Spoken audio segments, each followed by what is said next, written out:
കെവിന്റെ കുടുംബത്തോടൊപ്പമാണ് സർക്കാർ എന്ന മുഖ്യമന്ത്രി. എസ്ഐയുടെ വീഴ്ചയ്ക്ക് തന്റെ സുരക്ഷാ ക്രമീകരണങ്ങളുമായി ഒരു ബന്ധവുമില്ല എന്ന് മുഖ്യമന്ത്രി പറഞ്ഞു. സാധാരണ നിലക്ക് പെട്ടെന്ന് തന്നെ ആവശ്യമായ നടപടികളാണ് പോലീസ് സ്വീകരിക്കേണ്ടത്.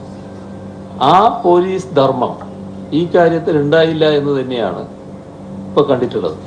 അതുകൊണ്ടാണ് അതിന് ഉത്തരവാദികളായവരെ സസ്പെൻഡ് ചെയ്യുന്ന നിലയെടുത്തത്, അന്വേഷണം നടന്നത്. അന്വേഷണത്തിന്റെ ഭാഗമായിട്ടല്ലേ മറ്റു കാര്യങ്ങൾ പറയാൻ പറ്റും. ആ അന്വേഷണം ഏതായാലും എന്തെങ്കിലും കുറ്റകരമായ നില വരുന്നുണ്ടെങ്കിൽ അത് സംരക്ഷിക്കുന്ന നിലയിലായിരിക്കില്ല, അവരെ സംരക്ഷിക്കുന്ന നിലയിലായിരിക്കില്ല. കർക്കശമായ നടപടി സ്വീകരിച്ചു പോകും. അക്കാര്യത്തിൽ ഒരാശങ്കയും വേണ്ടതില്ല. കെവിൻ കൊലപാതകത്തിൽ പ്രതിപ്പട്ടികയിലുള്ള മുഴുവൻ പേർക്കുമെതിരെ തട്ടിക്കൊണ്ടുപോകലിനും കൊലക്കുറ്റത്തിനും ഗൂഢാലോചനയ്ക്കും കേസെടുത്തതായി IG വിജയ് സാക്കറെ. സംഭവവുമായി ബന്ധപ്പെട്ട് ഗാന്ധിനഗർ പോലീസ് സ്റ്റേഷനിലെ ASI ബിജുവിനെ സസ്പെൻഡ് ചെയ്തു. ASI ബിജുവും ഡ്രൈവർ അജയ് കുമാറും ഇപ്പോൾ പോലീസ് കസ്റ്റഡിയിലുണ്ടെന്നും IG പറഞ്ഞു. നൈറ്റ് പെട്രോൾ ഓഫീസർ ഒരു ASI ബിജു ആയിരുന്നു, പിന്നെ ഡ്രൈവർ ആയിരുന്നു. രണ്ടു പേർക്ക് ഇന്നലെ വൈകിട്ട് സസ്പെൻഡ് ചെയ്തിട്ടുണ്ട്. ഈ രണ്ട് ആൾക്കാരിൻ്റെ എതിരായിട്ട് മിനിയാന്ന് രാത്രി കുറച്ച് കാര്യങ്ങൾ നമുക്ക് മനസ്സിലായിട്ടുണ്ട്. അതിന് അടിസ്ഥാനത്ത് ഇൻവെസ്റ്റിഗേഷൻ ചെയ്തിട്ടുണ്ട്, ഇൻക്വയറി ചെയ്തിട്ടുണ്ട്. ആ ഇൻക്വയറിയിൽ കുറച്ച് കാര്യങ്ങൾ നമുക്ക് മനസ്സിലായിട്ടുണ്ട്. അതിൻ്റെ ഭാഗമായിട്ട് ഈ രണ്ട് ആളിൽ എടുത്തിട്ടുണ്ട്. ഈ ആളിൻ്റെ ചോദ്യം ഇപ്പോൾ ചെയ്യുന്നുണ്ട്. വൈകിട്ട് ക്രൈമിൽ എന്തെങ്കിലും പാർട്ടിസിപ്പേഷൻ ഉണ്ട്. കെവിന്റെ മരണത്തിൽ ബിജുവിന്റെ പങ്ക് പോലീസ് ഗൗരവമായി അന്വേഷിക്കുകയാണ്. മുഖ്യപ്രതികളായ ഷാനു ചാക്കോയെയും പോലീസ് ചോദ്യം ചെയ്യുകയാണ്. IG അന്വേഷണ റിപ്പോർട്ട് ഇന്ന് DGPക്ക് കൈമാറും. കൂടുതൽ വിവരങ്ങളുമായി ഇപ്പോൾ സിബി ജോസഫ് ചേരുകയാണ്. സിബി, ചോദ്യം ചെയ്യലിൽ ഉയരുന്ന പുരോഗതി, അന്വേഷണത്തെ സംബന്ധിച്ച ഏറ്റവും പുതിയ വിവരങ്ങൾ. ജിംഷാദ്, ഇപ്പോൾ ഏറ്റുമാനൂർ പോലീസ് സ്റ്റേഷനാണ് ഈ കേസിലെ മുഖ്യപ്രതിയായ ഷാനു ചാക്കോയുടെ പിതാവും ഈ കേസിലെ 5ാം പ്രതിയുമായ ചാക്കോ, അതോടൊപ്പം തന്നെ കൊട്ടേഷൻ സംഘങ്ങളിൽ ഒരാളായ പുല്ലൂർ സ്വദേശി മനു എന്നിങ്ങനെ 3 പേരാണ് ഈ ഏറ്റുമാനൂർ പോലീസ് സ്റ്റേഷനുള്ളത്. ഇവരെ ഇവിടെ വിശദമായി ചോദ്യം ചെയ്തു വരികയാണ്. ഇവർ പ്രധാനമായും നൽകുന്ന മൊഴി ഈ കെവിനെ കൊലപ്പെടുത്താൻ വേണ്ടിയായിരുന്നില്ല തട്ടിക്കൊണ്ടുപോയത് എന്നുള്ള ഒരു മൊഴിയാണ് ഈ ഷാനു ചാക്കോ നൽകുന്നത്. മറിച്ച് തങ്ങളുടെ മകളായ പെങ്ങളായ നീനുവിനെ വിട്ടുകിട്ടുന്നതിന് വേണ്ടി ഈ കെവിനെ തട്ടിക്കൊണ്ടുപോയി ഭീഷണിപ്പെടുത്തി ഈ പെൺകുട്ടിയെ വിളിച്ചു വരുത്താമെന്നൊരു പ്രതീക്ഷയോടെയാണ് തട്ടിക്കൊണ്ടുപോയതെന്നാണ് പ്രധാനമായും പറയുന്നത്. ഏതായാലും മറ്റുള്ള പ്രതികളുടെ മൊഴിയും ഇവർ രേഖപ്പെടുത്തിക്കൊണ്ടിരിക്കുകയാണ്. ആ പ്രതികളുടെ മൊഴികളെല്ലാം താരതമ്യം ചെയ്തുകൊണ്ട് മാത്രമാണ് ഇതിലൊരു അന്തിമമായ ഒരു തീരുമാനത്തിലേക്ക് പോലീസ് എത്തൂ. എന്തായാലും ഇപ്പോഴത്തെ ഒരു സാഹചര്യത്തിൽ ഇവർ പറയുന്നത് കൊലപ്പെടുത്തുക എന്ന ഉദ്ദേശത്തോട് ആയിരുന്നില്ല കൊണ്ടുവരുന്നത്, ഭീഷണിപ്പെടുത്തി ഈ പെൺകുട്ടിയെ തിരിച്ച് വീട്ടിൽ കൊണ്ടുവരിക എന്നുള്ളൊരു ലക്ഷ്യമായിരുന്നു തങ്ങൾക്കുള്ളത് എന്നതാണ്. കൂടാതെ ഇതിനിടയിൽ വെച്ച് പത്തനാപുരത്ത് വെച്ച് ഈ കെവിനെ തങ്ങൾ ഇറക്കി വിട്ടെന്നും പിന്നീട് തങ്ങൾ പോവുകയാണെന്നുമാണ് പ്രധാനമായും ഇവർ പറഞ്ഞത്. എന്നാൽ ഈ കേസിലെ കെവിനോടൊപ്പം ഈ മർദ്ദനമേറ്റ അനീഷ് പ്രധാനമായും പറയുന്നത് ഈ കെവിനെ ഇവർ ഇറക്കി വിട്ടതായി താൻ കണ്ടിട്ടില്ല എന്നുള്ളതാണ്. മാത്രമല്ല ഈ കെവിൻ വളരെ മാരകമായി തന്നെ മർദ്ദനത്തിനിരയായിരുന്നു. ഈ ഒരു സാഹചര്യത്തിൽ കെവിന് രക്ഷപ്പെടാനുണ്ടായ ഒരു ആരോഗ്യസ്ഥിതിയും ഉണ്ടായിരുന്നില്ല എന്നതാണ് അനീഷ് അടക്കമുള്ളവരും ഈ പോലീസ് നൽകിയ മൊഴി. എന്തായാലും ഇവരുടെ വിശദമായ മൊഴികൾ ഇപ്പോൾ രേഖപ്പെടുത്തിക്കൊണ്ടിരിക്കുകയാണ്. അന്വേഷണ സംഘം ഇവരെ മണിക്കൂറുകളായി ചോദ്യം ചെയ്യുകയാണ്. ഇതിനുശേഷം ഇവരെ അല്പസമയത്തിനകം തന്നെ ഏറ്റുമാനൂർ ജുഡീഷ്യൽ മജിസ്ട്രേറ്റ് കോടതിയിൽ ഹാജരാക്കും. അതിന് മുന്നോടിയായിട്ടാണ് ഇപ്പോൾ ഇവിടെ ഏറ്റുമാനൂർ സ്റ്റേഷനിൽ ഇവരെ ചോദ്യം ചെയ്യുന്നത്. കൂടാതെ ഇന്ന് ഏറ്റുമാനൂരിൽ ഇന്നലെ റിമാൻഡിലായ റിയാസ് അതോടൊപ്പം തന്നെ ഇഷാൻ എന്നിങ്ങനെ 3 പേരെയും ഇന്ന് പോലീസ് കസ്റ്റഡി അപേക്ഷയും ആവശ്യപ്പെട്ടുകൊണ്ട് ഏറ്റുമാനൂർ കോടതിയിൽ നൽകും. തുടർന്ന് ഇവരെയും വിശദമായി ചോദ്യം ചെയ്യും. കഴിഞ്ഞ ദിവസമാണ് ഇവരെ റിമാൻഡ് ചെയ്തത്. ഇന്നലെയാണ് കണ്ണൂരിൽ നിന്നും ഈ മുഖ്യപ്രതിയായ ഷാനു ചാക്കോയും അതോടൊപ്പം തന്നെ ഈ മനുവിനെയും അടക്കം ചോദ്യം ചെയ്തത്. ജിംഷാദ്. ശരി, സിബി ജോസഫാണ് വിവരങ്ങൾ നൽകിയത്. മറ്റൊരു വാർത്തയിലേക്ക്, കെവിനെ തട്ടിക്കൊണ്ടുപോയത് പോലീസ് അറിഞ്ഞുകൊണ്ടാണെന്നതിന് കൂടുതൽ തെളിവുകളാണ് പുറത്തെത്തുന്നത്. മുഖ്യപ്രതി ഷാനുവുമായി പോലീസ് സംസാരിക്കുന്ന ഫോൺ സംഭാഷണം പീപ്പിൾ TV പുറത്തുവിട്ടു.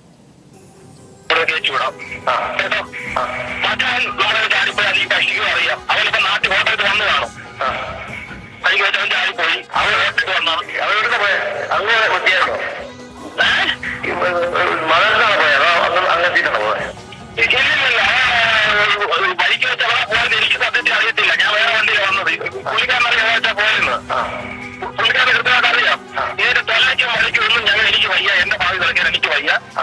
ശരിയാകണം. പിന്നെ സാറിന് ഒരു റിക്വസ്റ്റ് ആണ്, ഞാൻ ചെയ്ത തെറ്റാണ്, ഞാൻ ഒരിക്കലും ന്യായീകരിക്കും, അവരെ തെറ്റ് പറ്റിയതാണ്.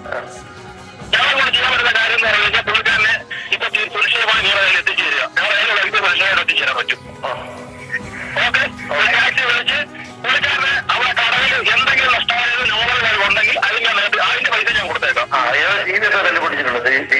വീടിന്റെ കടയെല്ലാം പൊളിച്ചിട്ടു. അതെന്താണെന്ന് വെച്ച് കഴിഞ്ഞാൽ ഞാനിപ്പോ ഒരു പൈസ കൊടുക്കും, പുള്ളിക്കാരൻ എന്റെ കോൺടാക്ട് നമ്പർ കൊടുക്കും.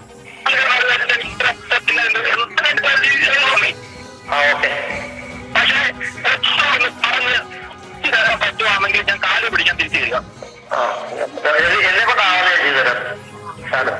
ഇതിന്റെ എനിക്ക് മാത്രമേ ആയിട്ടുള്ളൂ.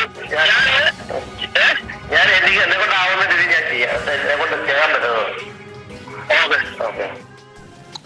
കെവിന്റെ കുടുംബത്തോടൊപ്പം സർക്കാരുണ്ടെന്നും നീനുവിനെ സർക്കാർ സംരക്ഷിക്കുമെന്നും മന്ത്രി AK ബാലനും പറഞ്ഞു. പോലീസിന്റെ ഭാഗത്തു നിന്നും ഉണ്ടായത് ഗുരുതര വീഴ്ചയാണെന്നും മന്ത്രി പ്രതികരിച്ചു. ഔദ്യോഗിക കൃത്യനിർവഹണത്തിൽ വീഴ്ച വരുത്തിയ ഉദ്യോഗസ്ഥന്മാരെ ശക്തമായിട്ടുള്ള നിലപാട് ഭരണതലത്തിലും എടുക്കും, നിയമപരമായിട്ടും എടുക്കും. ആ കുട്ടിയുടെ താല്പര്യം മുൻനിർത്തിക്കൊണ്ട് എന്തൊക്കെയാണോ ചെയ്യാൻ പറ്റുക. ഇപ്പോൾ ഈ ഒരു അന്തരീക്ഷത്തിൽ നിന്ന് കുട്ടിക്കൊന്നും ആവശ്യപ്പെടാനൊന്നും പറ്റില്ലല്ലോ. ആ കുട്ടിയുടെ ആഗ്രഹത്തിനനുസരിച്ചിട്ടുള്ള നിലപാടും ഗവൺമെൻറ് സ്വീകരിക്കും. ഭർത്താവ് മരിച്ചു കിടക്കുമ്പോൾ തളർന്നു കരയുന്ന നീനുവിൽ നിന്ന് ക്യാമറയിൽ നിർബന്ധിച്ച് പ്രതികരണമെടുക്കുന്ന മാധ്യമപ്രവർത്തന രീതിക്കെതിരെ വ്യാപക വിമർശനമുയരുന്നു. മാധ്യമ ധാർമ്മികതയ്ക്ക് നിരക്കാത്ത ഈ പ്രവൃത്തിയെ രൂക്ഷമായ ഭാഷയിലാണ് സോഷ്യൽ മീഡിയയും വിമർശിക്കുന്നത്. നീനുവിന്റെ ദാമ്പത്യ ജീവിതം മണിക്കൂറുകൾ മാത്രമായിരുന്നു. പിതാവിന്റെയും സഹോദരന്റെയും ദുരഭിമാനത്തിൽ നീനുവിന് കെവിനെ നഷ്ടപ്പെട്ടപ്പോൾ ആ വൈകാരികമായ നിമിഷത്തെ സെൻസേഷണലാക്കാൻ ഇറങ്ങിയ മാധ്യമപ്രവർത്തന രീതിക്കെതിരെ വ്യാപകമായ പ്രതിഷേധമാണ് സമൂഹമാധ്യമങ്ങളിൽ ഉയരുന്നത്. കരയാതെ നിൽക്കുന്ന നീനുവിനെ ഭർത്താവിന്റെ മരണത്തെക്കുറിച്ച് പ്രതിപാദിച്ച് വീണ്ടും കരച്ചിലിലേക്ക് തള്ളിവിടുന്നത് ദൃശ്യങ്ങളിൽ കാണാം. അത്രയ്ക്ക് ബ്രൂട്ടലായിട്ടാണ് മോളെ സ്നേഹിച്ചു പോയിരുന്നു എന്ന കുറ്റത്തിന് കെവിൻ അവർ കൊന്നുകളഞ്ഞത്. അത് മോളുടെ കൂടെ എന്താ പറയുന്നത്? സംസാരിക്കേ. ഓക്കി ദുരന്ത സമയത്ത് രോഗിയുടെ മാസ്ക് മാറ്റി പ്രതികരണമെടുത്തതും വിദേശ വനിതയുടെ മൃതദേഹത്തിനരികിൽ സഹോദരിയെ സ്വസ്ഥമായി ഇരിക്കാൻ അനുവദിക്കാത്തതും സമീപകാലത്തെ സംഭവങ്ങളായിരുന്നു. ഈ അനിഷ്ട സംഭവങ്ങളുടെ പട്ടികയിലേക്കാണ് നീനുവിന്റെ പ്രതികരണമെടുപ്പും ഇപ്പോൾ വന്നിരിക്കുന്നത്. സമയവും സന്ദർഭവും തിരിച്ചറിയാതെ വാർത്തകൾ ഉണ്ടാക്കാൻ ഇറങ്ങുന്ന മാധ്യമപ്രവർത്തന രീതിക്കെതിരെ മുൻപും വിമർശനങ്ങൾ ഉണ്ടായിരുന്നു. തിരുത്തപ്പെടാത്ത ഇത്തരം തെറ്റുകളിലൂടെ ഉത്തരവാദിത്ത മാധ്യമപ്രവർത്തനത്തിന്റെ വിശ്വാസ്യത കൂടിയാണ് ഇല്ലാതാകുന്നത്. News desk people TV. June 1 മുതൽ ഇന്ധനവിലയിൽ ₹1 കുറയുമെന്ന് മുഖ്യമന്ത്രി. സംസ്ഥാന നികുതി ഇനത്തിലാണ് കുറവ് വരുത്തുന്നത് എന്നും മുഖ്യമന്ത്രി പറഞ്ഞു. ജൂൺ 1 മുതൽ പെട്രോളിനും ഡീസലിനും ഉപഭോക്താവിന് ₹1 കുറവ് വരുന്ന തരത്തിലുള്ള ഒരു നടപടി, അതായത് സംസ്ഥാനത്തിന്റെ നികുതിയിലളവ് ഈ ₹1 കുറവ് വരുന്ന ഒരു നടപടി സംസ്ഥാന സർക്കാർ സ്വീകരിക്കുക. അപ്പോൾ സർക്കാരിന് ഒരു വർഷത്തെ കണക്കെടുത്താൽ നികുതി ഇനത്തിൽ 509 കോടി രൂപയുടെ കുറവുണ്ടാകും ഈ കാര്യത്തിൽ. അതാണ് ഇതിൻ്റെ ഒരു ഭാഗമായിട്ട് സംഭവിക്കാൻ പോകുന്നത്. അട്ടപ്പാടിയിൽ ആദിവാസി യുവാവ് മധുവിനെ കൊലപ്പെടുത്തിയ കേസിൽ പ്രതികൾക്ക് ഹൈക്കോടതി ഉപാധികളോടെ ജാമ്യം അനുവദിച്ചു. 16 പ്രതികൾക്കാണ് ജാമ്യം ഹൈക്കോടതിയിൽ നിന്നും ലഭിച്ചത്. മണ്ണാർക്കാട് താലൂക്കിൽ പ്രവേശിക്കരുത്, പാലക്കാട് ജില്ല വിട്ടുപോകരുത് എന്നിവയാണ് ഉപാധികൾ. 1 ലക്ഷം രൂപയും തുല്യതുകയ്ക്കുള്ള 2 ആൾ ജാമ്യവും ബോണ്ടായി നൽകണം. ജാമ്യാപേക്ഷയെ പ്രോസിക്യൂഷൻ ശക്തമായി എതിർത്തു. പ്രതികളും കേസിലെ മുഖ്യ സാക്ഷികളിൽ ചിലരും ബന്ധുക്കളാണെന്നും പ്രതികൾ പുറത്തിറങ്ങിയാൽ സാക്ഷികളെ സ്വാധീനിക്കാൻ സാധ്യതയുണ്ടെന്നും പ്രോസിക്യൂഷൻ വാദിച്ചു. എന്നാൽ കർശന ഉപാധികളോടെ ഹൈക്കോടതി 16 പ്രതികൾക്കും ജാമ്യം അനുവദിക്കുകയായിരുന്നു. വിതുരയിൽ തോക്കു ചൂണ്ടി യുവതിയെ പീഡിപ്പിച്ച പോത്ത് ഷാജിക്കായി പോലീസ് അന്വേഷണം ഊർജിതമാക്കി. കഴിഞ്ഞ ദിവസമാണ് വിതുര തൊളിക്കോട് വാടകയ്ക്ക് താമസിക്കുന്ന യുവതിയെ ഷാജി പീഡിപ്പിച്ചത്. വിതുര തൊളിക്കോട് സ്വദേശിയായ പോത്തു ഷാജിയുടെ വീട്ടിൽ വാടകയ്ക്ക് താമസിക്കുന്ന യുവതിയെയാണ് 3 ദിവസങ്ങൾക്ക് മുമ്പ് ഷാജി തോക്കു കാണിച്ച് പീഡിപ്പിച്ചത്. വീണ്ടും കഴിഞ്ഞ ദിവസവും യുവതിയെ ഇതേ രീതിയിൽ പീഡിപ്പിച്ചു. പീഡന വിവരം പുറത്തു പറഞ്ഞാൽ കൊന്നുകളയുമെന്ന് തോക്കുകാട്ടി ഇയാൾ യുവതിയെ ഭീഷണിപ്പെടുത്തി. തുടർന്നാണ് വിതുര പോലീസിൽ യുവതി പരാതി നൽകിയത്. പരിക്കുപറ്റിയ ഇവരെ വിതുര ഗവൺമെന്റ് ആശുപത്രിയിൽ പ്രാഥമിക ചികിത്സ നൽകിയതിനു ശേഷം തിരുവനന്തപുരം SAT ആശുപത്രിയിൽ പ്രവേശിപ്പിച്ചു. കരകുളം ഒഴുകുപാറ സ്വദേശിയായ യുവതി മാസങ്ങളായി ഷാജിയുടെ വീട്ടിൽ വാടകയ്ക്ക് താമസിക്കുകയാണ്. സംഭവത്തിന് ശേഷം ഒളിവിൽ പോയ പോത്തു ഷാജിക്കായി പോലീസ് അന്വേഷണം ഊർജിതമാക്കിയിരിക്കുകയാണ്. ഇയാൾ നിരവധി ക്രിമിനൽ കേസുകളിലെ പ്രതിയും ഈയിടെ ജയിൽ മോചിതനുമായ വ്യക്തിയാണ്. കൂടാതെ കാപ്പ ചുമത്തി 2 പ്രാവശ്യം ജയിലിൽ കിടന്ന ഷാജി ഗുണ്ടാലിസ്റ്റിൽപ്പെട്ടയാളുമാണ്. പീഡനത്തിന് ശേഷം ഷാജിയുടെ കൈവശമുണ്ടായിരുന്ന നാടൻ തോക്ക് അടുത്തുള്ള വീട്ടിൽ കൊണ്ടുവന്നു വെച്ചതിന് ശേഷമാണ് ഷാജി സ്ഥലം വിട്ടത്. News bureau, Thiruvananthapuram. തന്നെ പീഡിപ്പിച്ച BJP MLA-ക്കെതിരെ നടപടി സ്വീകരിച്ചില്ലെങ്കിൽ താൻ ആത്മഹത്യ ചെയ്യുമെന്ന് യുവതിയുടെ ഭീഷണി. ഉത്തർപ്രദേശിലെ ബസൌലി നിയോജക മണ്ഡലത്തിലെ MLA ആയ കുഷാഗ്ര സാഗർ വിവാഹ വാഗ്ദാനം നൽകി പീഡിപ്പിച്ചുവെന്നാണ് യുവതി കഴിഞ്ഞ ദിവസം പോലീസിൽ പരാതി നൽകിയത്. 2012 മുതൽ 2014 വരെയുള്ള 2 വർഷങ്ങളിൽ ഉത്തർപ്രദേശിലെ BJP MLA കുഷാഗ്ര സാഗർ തന്നെ പലതവണ പീഡിപ്പിച്ചുവെന്നാണ് യുവതിയുടെ പരാതി. 2012-ൽ പെൺകുട്ടിക്ക് 16 വയസ്സായിരുന്നു പ്രായം. അന്നു മുതലേ വിവാഹ വാഗ്ദാനം നൽകി തന്നെ പീഡിപ്പിച്ചുവെന്നാണ് യുവതി പരാതിയിൽ വ്യക്തമാക്കിയിരിക്കുന്നത്. തനിക്കെതിരെ സമൂഹത്തിൽ നിന്ന് പരിഹാസവും ഭീഷണിയും ഉയരുന്നുണ്ട്. അതുകൊണ്ട് തന്നെ നീതി ലഭിച്ചില്ലെങ്കിൽ താൻ ആത്മഹത്യ ചെയ്യുമെന്നും യുവതി വെളിപ്പെടുത്തി. ജൂൺ 17-ന് സാഗറിന്റെ വിവാഹം നിശ്ചയിച്ചിരിക്കുകയാണ്. അതേസമയം ഇത് രാഷ്ട്രീയപരമായുള്ള മുതലെടുപ്പാണെന്നും തന്റെ വിവാഹം നിശ്ചയിച്ചപ്പോൾ ഇങ്ങനെയൊരു വ്യാജ വാർത്ത ഉണ്ടാക്കിയതാണെന്നുമാണ് സാഗറിന്റെ ന്യായീകരണം. അന്വേഷണം ശരിയായ ദിശയിൽ പുരോഗമിക്കുകയാണെന്നും ഉടനടി നടപടി സ്വീകരിക്കുമെന്നും അന്വേഷണ ഉദ്യോഗസ്ഥൻ വ്യക്തമാക്കി. ഉന്നാവോയിലെ BJP MLA കുൽദീപ് സിംഗ് സെങ്കാറിന്റെ പീഡനക്കേസിൽ തൊട്ടുപിറകെയാണ് അടുത്ത BJP നേതാവ് കൂടി കുടുങ്ങിയിരിക്കുന്നത്. കുറച്ചു ദിവസങ്ങൾക്ക് മുമ്പാണ് ബദേഹി ജില്ലയിലെ മുൻ BJP ജില്ലാ പ്രസിഡന്റ് കാൻഹയ്യ ലാൽ മിശ്രയും പീഡനക്കേസിൽ പോലീസ് പിടികൂടിയത്. News bureau, Delhi. കെവിൻ കൊലപാതകവുമായി ബന്ധപ്പെട്ട് 2 പേരെ പിടികൂടിയിട്ടുണ്ട്. ഏറ്റുമാനൂരിൽ വെച്ചാണ് പിടിയിലായത് 2 പേർ. ഇവരുടെ വിശദാംശങ്ങളുമായി ഞങ്ങളുടെ പ്രതിനിധി സിബി ജോസഫ് ചേരുകയാണ്. സിബി, ആരെയൊക്കെയാണ് പിടികൂടിയത്? എങ്ങനെയായിരുന്നു ഇവരെ പിടികൂടിയത് പോലീസ്? അജിംഷാദ്, അല്പസമയം മുമ്പാണ് ഈ കേസുമായി ബന്ധപ്പെട്ടുകൊണ്ട് 2 പേരെ കൂടി പിടികൂടിയത്.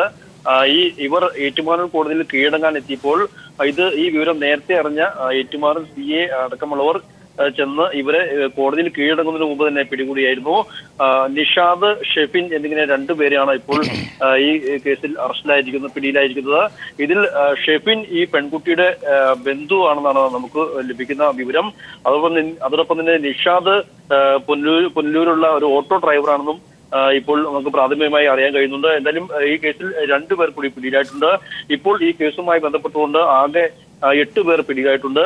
നേരത്തെ 3 പേർ പിടിയിലാവുകയും ഇവരെ റിമാൻഡ് ചെയ്യുകയും ചെയ്തിരുന്നു. പിന്നീടാണ് ഈ കേസിലെ മുഖ്യപ്രതിയായ ഷാൻ ചാക്കോയും മനു അടക്കം 3 പേരെ പിടിയിലാവുകയും ഇവർ ഇപ്പോൾ ഏറ്റുമാനൂർ സ്റ്റേഷനിൽ ചോദ്യം ചെയ്തു വരികയും ചെയ്യുന്നത്. ഇതിന് പിന്നാലെയാണ് ഇപ്പോൾ ഈ ഏറ്റുമാനൂർ കോടതിയിലേക്ക് ഈ 2 പേർ ഇന്നിപ്പോൾ ഇവർ എത്തിയത്, കീഴടങ്ങാനെത്തിയത്. ഈ കീഴടങ്ങുന്നതിന് മുമ്പ് തന്നെ പോലീസ് കോടതിയിലെത്തി ഇവരെ പിടികൂടുകയായിരുന്നു. എന്തായാലും ഇവരെ രഹസ്യകേന്ദ്രത്തിലേക്ക് മാറ്റി കഴിഞ്ഞിരിക്കുന്നു. ഇപ്പോൾ ഈ കേസിൽ ആകെ 14 പ്രതികളാണുള്ളത്. ഇതിൽ ഇപ്പോൾ 8 പേർ പിടിയിലായിരിക്കുന്നു. ഇനിയും കൂടുതൽ പേർ ഉടൻ തന്നെ അറസ്റ്റിലാകുമെന്ന വ്യക്തമായ സൂചനയാണ് തന്നെയാണ് പോലീസ് നമുക്ക് നൽകുന്നത്. അജിംഷാദ്.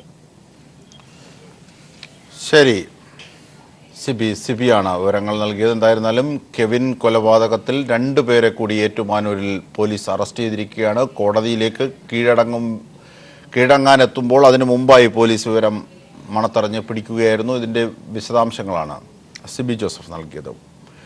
RSS പരിപാടിയിൽ പങ്കെടുക്കരുതെന്നാവശ്യപ്പെട്ട് മുൻ രാഷ്ട്രപതി പ്രണബ് കുമാർ മുഖർജിക്ക് പ്രതിപക്ഷ നേതാവ് രമേശ് ചെന്നിത്തല കത്തയച്ചു. ജൂൺ 7-ന് RSS ആസ്ഥാനത്ത് നടക്കുന്ന പരിപാടിയിൽ പങ്കെടുക്കരുതെന്നാവശ്യപ്പെട്ടാണ് കത്തയച്ചത്.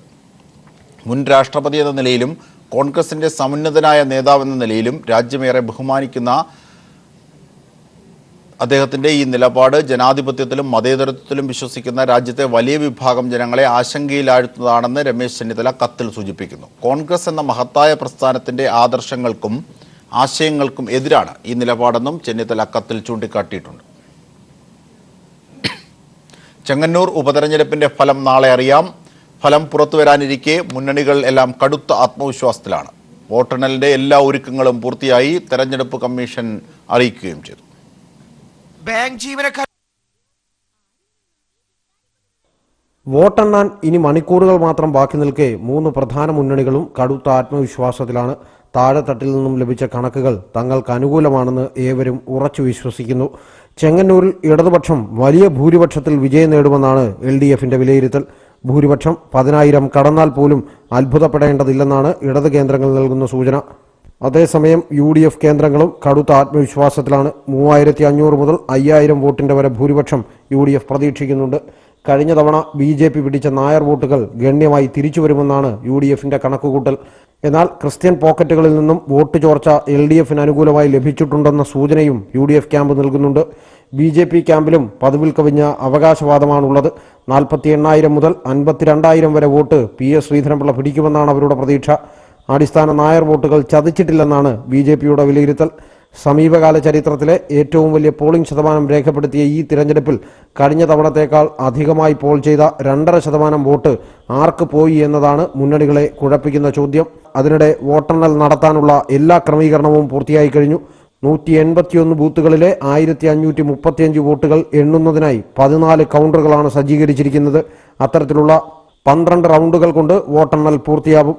പോസ്റ്റൽ ബാലറ്റുകളാവും ആദ്യം എണ്ണുക. തൊട്ടു പിന്നാലെ മാന്നാർ പഞ്ചായത്തിലെ വോട്ടുകൾ എണ്ണും. തുടർന്ന് പാണ്ടനാട്, തിരുവൻവണ്ടൂർ, ചെങ്ങന്നൂർ നഗരസഭ, മുളക്കുഴ, ആല, പുലിയൂർ, ബുധനൂർ, ചെന്നിത്തല, ചെറിയനാട് എന്നീ പഞ്ചായത്തുകൾ എണ്ണും. വെൺമണി പഞ്ചായത്തിലെ വോട്ടുകളാണ് അവസാനം എണ്ണുക. 9:30 ആദ്യ ഫല സൂചനകൾ പുറത്തുവരും. തിരഞ്ഞെടുപ്പ് നിരീക്ഷകന്റെ സാന്നിധ്യത്തിൽ കർശനമായ സുരക്ഷയുടെ അകമ്പടിയിലാവും വോട്ടെണ്ണൽ പുരോഗമിക്കുക. News bureau, Chengannur. ശമ്പള വർധനവ് ആവശ്യപ്പെട്ട് ബാങ്ക് ജീവനക്കാരുടെ രാജ്യവ്യാപക പണിമുടക്ക് പുരോഗമിക്കുന്നു. മാസാവസാനമായതിനാൽ ബാങ്ക് മുഖേനയുള്ള ശമ്പള വിതരണത്തെ പണിമുടക്ക് കാര്യമായി ബാധിക്കും. ATM സേവനവും തടസ്സപ്പെടും. 10 ലക്ഷം ജീവനക്കാരും ഓഫീസർമാരുമാണ് പണിമുടക്കിൽ പങ്കെടുക്കുന്നതെന്ന് all India bank employees association general secretary CH Venkatachalam അറിയിച്ചു. സഹകരണ ബാങ്കുകളും ഗ്രാമീൺ ബാങ്കുകളും പണിമുടക്കിൽ പങ്കെടുക്കുന്നില്ല. തനിക്ക് ഡോക്ടറാകണമെന്നാണ് ആഗ്രഹമെന്ന് CBSE 10ാം ക്ലാസ് പരീക്ഷയിൽ 1ാം റാങ്ക് നേടിയ വെണ്ണല സ്വദേശിനി ശ്രീലക്ഷ്മി. 1ാം റാങ്ക് പ്രതീക്ഷിച്ചിരുന്നില്ല എന്നും ഉന്നത വിജയത്തിൽ സന്തോഷമുണ്ടെന്നും ശ്രീലക്ഷ്മി പീപ്പിൾ TVയോട് പറഞ്ഞു. ഉന്നത വിജയം പ്രതീക്ഷിച്ചിരുന്നെങ്കിലും 1ാം റാങ്ക് ലഭിച്ചതോടെ ഇരട്ടി മധുരത്തിന്റെ ആഹ്ലാദത്തിലാണ് ശ്രീലക്ഷ്മി. മാതാപിതാക്കളും അധ്യാപകരും നൽകിയ പിന്തുണയാണ് തന്റെ വിജയത്തിന് പിന്നിലെന്നും ശ്രീലക്ഷ്മി പീപ്പിളിനോട് പറഞ്ഞു. ഇത്രയും പ്രതീക്ഷിച്ചിരുന്നില്ല. അത്യാവശ്യം നല്ല മാർക്സ് പ്രതീക്ഷിച്ചിരുന്നു. വളരെ സന്തോഷം ഇത് അറിഞ്ഞപ്പോൾ. ഏറ്റവും കൂടുതൽ എനിക്ക് ടീച്ചേഴ്സിന്റെ അടുത്തും പേരൻസിന്റെ അടുത്തും നന്ദി പറയണമെന്നേ ഉള്ളൂ. പിന്നെ ദൈവാനുഗ്രഹം. തൃക്കാക്കര ഭവൻസ് വരുണ വിദ്യാലയത്തിലെ വിദ്യാർത്ഥിനിയായ ശ്രീലക്ഷ്മി 500-ൽ 499 മാർക്ക് നേടിയാണ് 1ാം റാങ്ക് നേടിയത്. കണക്ക് പരീക്ഷയ്ക്കാണ് മാർക്ക് പോയതെന്ന് ശ്രീലക്ഷ്മി. അത് മാത്സിനാ പോയെ. അതൊരു കെയർലെസ് മിസ്റ്റേക്ക്. അതന്ന് എക്സാം കഴിഞ്ഞ് വീട്ടിൽ വന്നപ്പോൾ തന്നെ എനിക്ക് മനസ്സിലായിരുന്നു ആ ഒരു മാർക്ക് പോകുന്നു. ഹൈക്കോടതി സീനിയർ ഗവൺമെന്റ് പ്ലീഡർ S ഗോപിനാഥന്റെയും മഹാരാജാസ് കോളേജ് പ്രൊഫസർ LP രമയുടെയും മകളായ ശ്രീലക്ഷ്മിക്ക് ഡോക്ടറാകാനാണ് ആഗ്രഹം. ഡോക്ടറാവണമെന്ന് ആഗ്രഹമുണ്ട്. അപ്പം അതിനായിട്ട് പരിശ്രമിക്കണം. ആദ്യമായാണ് എറണാകുളം ജില്ലയിലെ 3 വിദ്യാർത്ഥികൾ ഒരുമിച്ച് 1ഉം 2ഉം 3ഉം റാങ്കുകൾ നേടുന്നത്. കാക്കനാട് രാജഗിരി ക്രിസ്തു ജയന്തി സ്കൂളിലെ തെരേസ സോണിയാണ് 2ാം റാങ്കുകാരി. കാക്കനാട് രാജഗിരി പബ്ലിക് സ്കൂളിലെ അമ്മു മറിയാണ് 3ാം റാങ്ക് നേടിയത്. News bureau, Kochi. CITU സ്ഥാപക ദിനം ആചരിച്ചു. തിരുവനന്തപുരത്തെ ജനറൽ ആശുപത്രി ജംഗ്ഷനിൽ നടന്ന പരിപാടി CITU സംസ്ഥാന പ്രസിഡന്റ് ആനത്തലവട്ടം ആനന്ദനാണ് ഉദ്ഘാടനം ചെയ്തത്. CITU സംസ്ഥാന സെക്രട്ടറി KP സഹദേവൻ പതാക ഉയർത്തി. V ശിവൻകുട്ടി സത്യപ്രതിജ്ഞ ചൊല്ലിക്കൊടുത്തു. പരിപാടിയോടനുബന്ധിച്ച് ജില്ലയിലെ 18 കേന്ദ്രങ്ങളിൽ ശുചീകരണ യജ്ഞവും സംഘടിപ്പിച്ചു. CITU ജില്ലാ president C Jayan Babu, EG Mohanan എന്നിവരും പങ്കെടുത്തു. നരേന്ദ്രമോദിയുടെ 5 ദിവസത്തെ വിദേശ സന്ദർശനത്തിന് തുടക്കമായി. സിംഗപ്പൂർ, ഇന്തോനേഷ്യ, മലേഷ്യ എന്നീ 3 രാജ്യങ്ങളിലാണ് മോദിയുടെ സന്ദർശനം. ഈ രാജ്യങ്ങളുമായുള്ള ഇന്ത്യയുടെ ബന്ധം കൂടുതൽ ദൃഢപ്പെടുത്താനാണ് തന്റെ സന്ദർശനമെന്ന് മോദി ഫേസ്ബുക്കിൽ കുറിച്ചു. ഇന്തോനേഷ്യയിലേക്കുള്ള മോദിയുടെ ആദ്യത്തേതും സിംഗപ്പൂരിലേക്കുള്ള 3ാമത്തെയും സന്ദർശനമാണിത്. 3 രാജ്യങ്ങളിലുമായി 5 ദിവസത്തെ സന്ദർശനമാണ് നടത്തുന്നത്. ഇന്തോനേഷ്യയുടെ തലസ്ഥാനമായ ജക്കാർത്തയിൽ വെച്ച് പ്രസിഡന്റുമായി മോദി ആദ്യം കൂടിക്കാഴ്ച നടത്തും. തുടർന്ന് ചീഫ് എക്സിക്യൂട്ടീവ് ഓഫീസറായും ജക്കാർത്തയിലെ ഇന്ത്യക്കാരുമായും കൂടിക്കാഴ്ച നടക്കും. ശേഷം കോലാലംപൂരിൽ വെച്ച് പുതിയ മലേഷ്യൻ പ്രധാനമന്ത്രിയെ അനുമോദനം ചെയ്യും. സാമ്പത്തിക സാങ്കേതിക വിദ്യ, നൈപുണ്യ വികസനം, നഗരാസൂത്രണം എന്നീ വിഷയങ്ങളിൽ ഒരു ഉഭയകക്ഷി പങ്കാളിത്തം വളർത്തിയെടുക്കുന്നതിലും ചർച്ച നടക്കും. ഇരു നേതാക്കളും വ്യവസായ നിക്ഷേപക അവസരങ്ങളെക്കുറിച്ചും ചർച്ച ചെയ്യുമെന്നാണ് റിപ്പോർട്ടുകൾ. തുടർന്ന് ഇന്ത്യ സിംഗപ്പൂർ എന്റർപ്രൈസും നൂതന പ്രദർശനവും സന്ദർശിക്കും. ശേഷം ഒരു വ്യവസായ സമിതിയുടെ പരിപാടിയിലും പങ്കെടുക്കും. തെരഞ്ഞെടുത്ത ഉയർന്ന സിംഗപ്പൂർ സിഇഒകളുമായി വ്യവസായ നിക്ഷേപക അവസരങ്ങളെപ്പറ്റി വട്ടമേശ സമ്മേളനവും തീരുമാനിച്ചിട്ടുണ്ട്. സിംഗപ്പൂർ പ്രധാനമന്ത്രി ലീ സിയൻ ലോങ് ആയിട്ടുള്ള ചർച്ചയ്ക്ക് ശേഷം നാനിങ് ടെക്നോളജിക്കൽ യൂണിവേഴ്സിറ്റിയിൽ വിദ്യാർത്ഥികളുമായി ആശയവിനിമയ പരിപാടിയിലും മോദി പങ്കെടുക്കും. സിംഗപ്പൂരിലെ ചാങ്ങി നേവൽ ബേസിൽ ഇന്ത്യൻ നേവൽ കപ്പൽ INS സത്പുർ സന്ദർശിക്കുകയും ഇന്ത്യൻ നേവിയിലെയും റോയൽ സിംഗപ്പൂരിലെ ഉദ്യോഗസ്ഥരുമായി ആശയവിനിമയം നടത്തുമെന്നാണ് റിപ്പോർട്ടുകൾ. News bureau, Delhi. നോമ്പുകാലത്ത് പുലർച്ചെ വിശ്വാസികളെ വിളിച്ചുണർത്താൻ കണ്ണൂരിൽ ഇത്തവണയും ആന്ധ്രാപ്രദേശിൽ നിന്നുള്ള ഉഠോബാബമാർ എത്തി. ദഫ്മുട്ടും ഖവാലി ഗാനവുമായി പുലർച്ചെ വീട്ടുമുറ്റത്തെത്തുന്ന ഉഠോബാബമാർ അത്താഴത്തിനായി വിശ്വാസികളെ വിളിച്ചുണർത്തും. അറയ്ക്കൽ രാജകുടുംബത്തിന്റെ നിർദ്ദേശം അനുസരിച്ചാണ് ആന്ധ്രാപ്രദേശിൽ നിന്നുള്ള ഗായക സംഘം വർഷങ്ങൾക്ക് മുൻപ് ആദ്യമായി കണ്ണൂരിലെത്തിയത്. ഓരോ മുസ്ലിം വീടും ഉറക്കത്തിൽ നിന്നും ഉണർന്നിരുന്നത് ദഫ്മുട്ടും പാട്ടും കേട്ടായിരുന്നു. നോയമ്പ് കാലത്ത് കണ്ണൂർ നഗരത്തിന്റെ മുക്കിലും മൂലയിലും ഉള്ള മുസ്ലിം വീടുകളിൽ ഉണർത്തുപാട്ടുമായി ഇവരെത്തും. അങ്ങനെയാണ് ഉഠോബാബമാർ എന്ന വിളിപ്പേര് വീണത്. ആദ്യകാലങ്ങളിൽ 20-ൽ കൂടുതൽ പേർ സംഘത്തിൽ ഉണ്ടായിരുന്നു. എന്നാൽ പിന്നീട് ഇത് ചുരുങ്ങി വന്നു. ഇത്തവണ 4 പേർ മാത്രമാണ് എത്തിയത്. हम हर साल आता है इधर, रात में शहरी जगाते हैं बाबा लोग, रमजान में सबके लिए उठाएंगे, नींद जगाएंगे और ईद के बाद हम बस्ती में जाएंगे. अगले साल हयात रहा तो अगले साल फिर आएंगे. हर साल हम 40-50 साल से इधर आ रहे हैं. കണ്ണൂർ മക്കാനിയിലെ സത്രത്തിലാണ് താമസം. നോയമ്പ് കാലത്ത് പാട്ടുപാടി എത്തുന്ന വീടുകളിൽ നിന്നും സക്കാത്ത് ലഭിക്കും. പെരുന്നാളിന് ശേഷം ഭാണ്ഡത്തിൽ സ്നേഹ സമ്മാനങ്ങളും മനസ്സിൽ നോമ്പ് കാലത്തിന്റെ ത്യാഗസ്മരണകളുമായി ഉഠോബാബമാർ ജന്മനാട്ടിലേക്ക് തിരിച്ചുപോകും. അടുത്ത നോയമ്പ് കാലത്ത് കണ്ണൂരുകാരെ വിളിച്ചുണർത്താൻ എത്തുമെന്ന വാക്കും നൽകി. കാലത്തിന്റെ കുത്തൊഴുക്കിൽപ്പെട്ട് ഒലിച്ചു പോകാതെ ഉണർത്തുപാട്ടിന്റെ പാരമ്പര്യം ഇപ്പോഴും അതേപടി നിലനിർത്തുകയാണ് ഉഠോബാബമാർ. കണ്ണൂരിൽ നിന്നും ക്യാമറാമാൻ ജയൻ കല്യാശ്ശേരിക്കൊപ്പം M. സന്തോഷ്.